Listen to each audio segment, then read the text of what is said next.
Welcome back to another exciting episode of Inspirational Minds. Today, we're diving into the life and legacy of one of Africa's literary giants, Professor Chinua Achebe. Join us as we uncover the extraordinary journey of this influential writer, set against the backdrop of significant historical events. Don't forget to hit that like button and subscribe for more captivating stories. Let's get started. Chinua Achebe's early life and education, 1930s to 1940s. Chinua Achebe was born on November 16, 1930, in Ogidai, Nigeria, during a time when colonial rule had a firm grip on the African continent. His parents were Isaiah Okofo Achebe and Janet Aneneki Iloegbunam. Achebe was the fifth of 6 children in the family. He began his early schooling at St. Philip's Central School in Ogidai, where he was exposed to both traditional Igbo culture and the Western education system introduced by the British colonialists.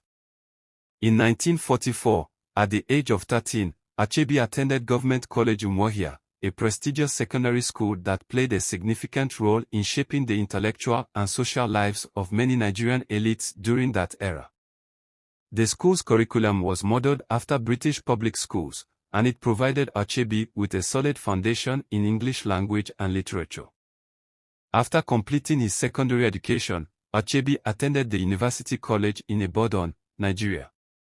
He initially intended to study medicine but later switched to English, history, and theology, graduating with a Bachelor of Arts degree in 1953.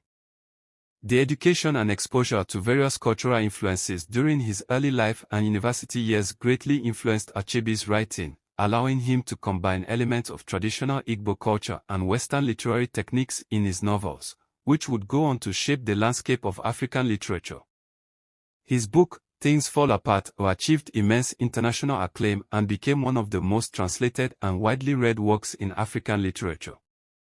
His portrayal of pre-colonial African society shattered stereotypes and humanized the African experience, making it a seminal work in post-colonial literature. Civil War and Exile, 1960s to 1970s. As Nigeria gained independence in 1960, the nation was soon embroiled in a devastating civil war from 1967 to 1970, known as the Biafran War. Achebe, deeply troubled by the conflict, took on a diplomatic role for the Biafran government but eventually went into exile in 1966, seeking to bring attention to the plight of his people. Literary and academic contributions, the 1980s to 2000s. During his exile, Achebe continued to write and teach at various universities, including positions in the United States. He published more novels and essays that explore the complexities of post-colonial Africa, highlighting the importance of preserving cultural identity amidst modernization. Legacy and Passing, 2010. Professor Chinua Achebe's contribution to African literature and cultural preservation earned him numerous awards and honors, including the Man Booker International Prize in 2007.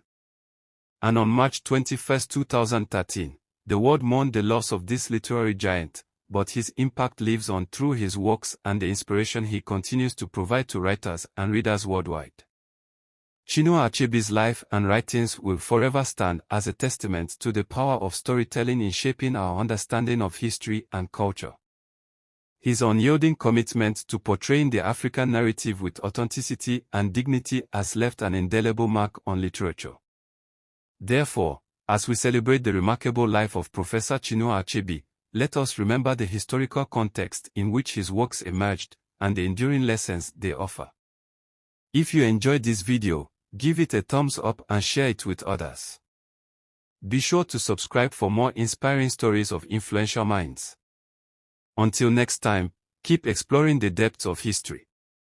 This is Inspirational Minds, signing off.